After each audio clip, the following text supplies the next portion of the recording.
மகாபாரத யுத்தத்தில் பயன்படுத்திய அஸ்திரங்களின் பெயர்களும் அவற்றின் சக்திகளும் என்ன? கர்ணனின் உயிரை எடுப்பதற்காக அர்ஜுனன் பயன்படுத்திய அஸ்திரத்தின் பெயர் என்ன? முதலில் சம்மோகன அஸ்திரம். இது கந்தர்வர்களின் சக்தியை கொண்டு உருவாக்கப்பட்ட அஸ்திரம். ஒரு அக்குஷவுனி வீரர்களையும் ஒன்றாக மயக்கத்தில் ஆழ்த்தும் சக்தியை கொண்டது. சில நிமிடங்களிலிருந்து சில வருடங்கள் வரை சம்மோகன அஸ்திரத்தை பயன்படுத்தி மயக்கத்தில் இருக்க வைக்க முடியும். அது மட்டும் இல்லை, ஒரு நபரை இலக்காக குறிவைத்து அவரை தன்னிலை மறக்க வைத்து எங்கு இருக்கிறோம் என்று உணராதபடி செய்து அந்த நபரின் கவனத்தை திசை திருப்ப முடியும். சம்மோகன அஸ்திரத்தை வசப்படுத்தி வைத்திருந்தவர்கள் பரசுராமர், பீஷ்மர், கர்ணன், துரியோதனன், திருஷ்டத்யும்னன், அஸ்வத்தாமன், அர்ஜுனன் என்றவர்கள் மட்டும்தான். சம்மோகன அஸ்திரத்தை அதிகமாக பயன்படுத்தியது துரியோதனன் மட்டும்தான். அர்ஜுனன் ஒரே ஒரு முறை மட்டும் பயன்படுத்தினான். விராட பருவத்தில் அஞ்ஞானவாசத்தில் இருந்த பாண்டவர்களை தேடி வந்தபோது கௌரவர்களுக்கும் விடார ராஜ்யத்திற்கும் இடையில் நடந்த யுத்தத்தில் விராட ராஜ்யத்தின் இளவரசனான உத்திரகுமாரனுக்கு தேரோட்டி போல் மாறுவேடமிட்டு வந்த அர்ஜுனன் கௌரவர்கள் படை மீது சம்மோகன அஸ்திரத்தை பயன்படுத்தி அவர்களை மயக்கமடைய செய்தான். துரியோதனன் மகாபாரத யுத்தத்தில் பல முறைகள் பாண்டவர்கள் தரப்பில் இருக்கும் படைகளின் மீது சம்மோகன அஸ்திரத்தை பயன்படுத்தினான். குறிப்பாக ஒரு முறை பீமன் மீது சம்மோகன அஸ்திரத்தை பயன்படுத்தி பீமனின் அறிவை மழுங்கச் செய்து அவனை கிட்டத்தட்ட கொல்லும் நிலைக்கே சென்று விட்டான். அதிர்ஷ்டவசமாக துரியோதனனிடமிருந்து பீமனை அர்ஜுனன் காப்பாற்றி விட்டான். திருஷ்டத்யும்னன் சம்மோகன அஸ்திரத்தை மகாபாரத யுத்தத்தில் கௌரவர்கள் தரப்பில் இருந்த ஒரு அக்குஷவுனி வீரர்களை மயக்கமடைய செய்தான். அப்பொழுது குரு துரோணர் பிரஞ்சாஸ்திரத்தை வெளிப்படுத்தி கௌரவ வீரர்களை மயக்கத்திலிருந்து மீட்டெடுத்தார். சம்மோகன அஸ்திரம் சொல்லிக்கொள்ளும் அளவிற்கு சக்தி வாய்ந்த அஸ்திரம் இல்லை. இந்த அஸ்திரத்தால் மகாரதர், அதிரதர், அதிமகாரதர் போன்ற வீரர்களை எதுவும் செய்ய முடியாது. உயர்தரத்தில் இருக்கும் இந்த ரத வீரர்களுக்கு சம்மோகன அஸ்திரத்தின் தாக்கம் இருக்காது. அதனால் அதிக எண்ணிக்கையில் கொண்ட வீரர்களின் படையை மயங்க வைக்க மட்டும்தான் சம்மோகன அஸ்திரம் பயன்படும். அடுத்ததாக பிரஞ்சாஸ்திரம். இந்த அஸ்திரமும் கந்தர்வர்களின் சக்தியால் உருவாக்கப்பட்டதுதான். இதன் சக்தி மந்திரத்தால் கட்டுண்டு மயக்கத்தில் இருப்பவரையோ அல்லது உறக்கத்தில் இருப்பவரையோ சுய நினைவுக்கு கொண்டு வரும். பிரஞ்சாஸ்திரத்தை சம்மோகன அஸ்திரத்தின் எதிர்த்தாக்குதலுக்கு மட்டும்தான் பயன்படுத்த முடியும். மற்றபடி பிரஞ்சாஸ்திரம் வேறு எந்த தாக்குதல்களுக்கும் உதவாது. அடுத்ததாக பர்வதாஸ்திரம். இது சிவபெருமானால் உருவாக்கப்பட்ட அஸ்திரம். இந்த அஸ்திரம் மிகவும் சக்தி வாய்ந்த அஸ்திரம். பர்வதாஸ்திரத்தை வெளிப்படுத்தினால் அது வானில் இருந்து பர்வதத்தை, அதாவது மலையை வர வைத்து இலக்கின் மீது விழ வைக்கும். ஒரு இராணுவத்தையே ஒரு நொடியில் அழிக்கும் வல்லமை கொண்டது பர்வதாஸ்திரம். மகாபாரதத்தில் பர்வதாஸ்திரத்தை வசப்படுத்தியவர்கள் துரோணர், அஸ்வத்தாமன், அர்ஜுனன் என்ற 3 நபர் மட்டும்தான். இதில் துரோணரும் அஸ்வத்தாமனும் கடுமையான தவம் இருந்து பர்வதாஸ்திரத்தை சிவபெருமானிடமிருந்து வரமாக பெற்றனர். அஸ்வத்தாமன் தன் தந்தையான துரோணரிடம் இருந்து மந்திரத்தை கற்று பழகி பர்வதாஸ்திரத்தை வசப்படுத்தி கொண்டான். மகாபாரத யுத்தத்தில் அர்ஜுனன் கௌரவர்கள் படையின் மீது இந்த அஸ்திரத்தை செலுத்தி கௌரவர்கள் தரப்பில் அதிக சேதாரத்தை ஏற்படுத்தினான். அஸ்வத்தாமன் மகாபாரத போரின் இறுதி நாட்களில் பாண்டவர்கள் படையின் மீது பர்வதாஸ்திரத்தை செலுத்தி பாண்டவர்கள் படையை பெருமளவில் அழித்து விட்டான். அடுத்ததாக அஞ்சலிகா அஸ்திரம். இது இந்திரனின் சக்தியால் உருவான அஸ்திரம். இந்த அஸ்திரத்திற்கான மந்திரத்தை சொன்னால் அஸ்திரத்தை செலுத்துபவரின் உள்ளங்கை ரேகையிலிருந்து அஞ்சலிகா அஸ்திரம் வெளிப்படும். செலுத்துபவரின் ஆத்ம சக்தியை தன்னுள் அடக்கி இலக்காக இருப்பவரை தாக்கி அழிக்கும்.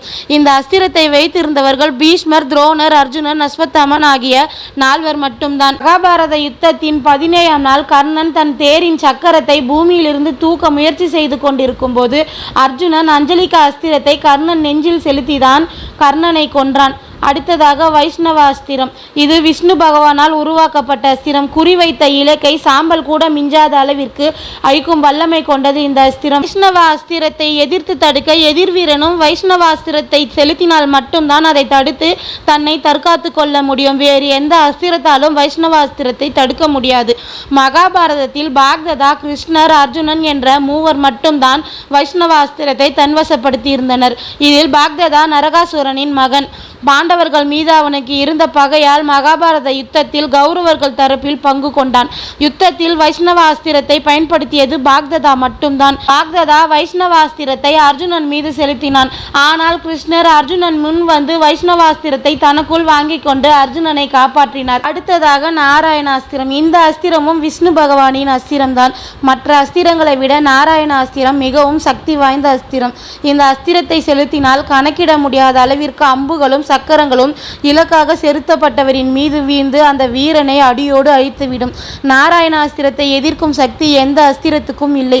ஒரு முறை நாராயணாஸ்திரத்தை செலுத்திவிட்டால் அதை தடுக்க பதில் தாக்குதலுக்காக எந்த ஆஸ்திரத்தையும் செலுத்தி தன்னால் தற்காத்து கொள்ள முடியாது. நாராயணாஸ்திரத்தையே எதிர்த்தாக்குதலாக செலுத்தினாலும் அந்த அஸ்திரத்தை தடுக்க முடியாது. ஆனால் இலக்காக இருக்கும் வீரன் தன் கையில் எந்த அஸ்திரத்தையும் ஏந்தாமல் எந்த ஆயுதத்தையும் வைக்காமல் அன்னத்தையும் கீழே போட்டுவிட்டு நாராயணாஸ்திரத்திற்கு தலைவணங்கினால் மட்டும்தான் அந்த வீரனால் தன்னை தற்காத்து கொள்ள முடியும். ஏனென்றால் நிராயுதபாணியாக இருக்கும் யாரையும் நாராயணாஸ்திரம் தாக்காது. மகாபாரதத்தில் இவ்வளவு சக்தி வாய்ந்த நாராயணாஸ்திரத்தை வசப்படுத்தி இருந்தவர்கள் பீஷ்மர், அஸ்வத்தாமன், அர்ஜுனன் என்ற 3 வீரர்கள் மட்டும்தான். இதில் பீஷ்மர் கடுமையாக தவம் இருந்து நாராயணாஸ்திரத்தை அடைந்தார். அஸ்வத்தாமன் துரியோதனன் மீது வைத்திருந்த உண்மையான நட்பையும் அன்பையும் பார்த்து கிருஷ்ணர் மனம் மகிழ்ந்து அஸ்வத்தாமனுக்கு நாராயணியாஸ்திரத்தை அன்பளிப்பாக கொடுத்திருந்தார். தன் நண்பன் என்ற காரணத்திற்காக அர்ஜுனனுக்கும் நாராயணியாஸ்திரத்தை அன்பளிப்பாக கொடுத்திருந்தார்.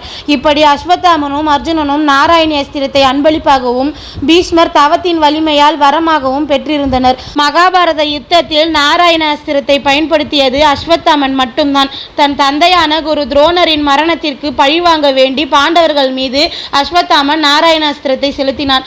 ஆனால் கிருஷ்ண பகவான் பாண்டவர்களை தங்களது ஆயுதங்களை தியாகம் செய்து நாராயணாஸ்திரத்திற்கு தலவணங்க வைத்து பாண்டவர்களை காப்பாற்றிவிட்டார். இருந்தாலும் அஸ்வத்தாமன் செலுத்திய அந்த நாராயணாஸ்திரம் பாண்டவர்கள் தரப்பில் ஆயுதங்களை தியாகம் செய்யாமல் இருந்த ஒரு அக்குஷவுனி வீரர்களை அழித்துவிட்டது.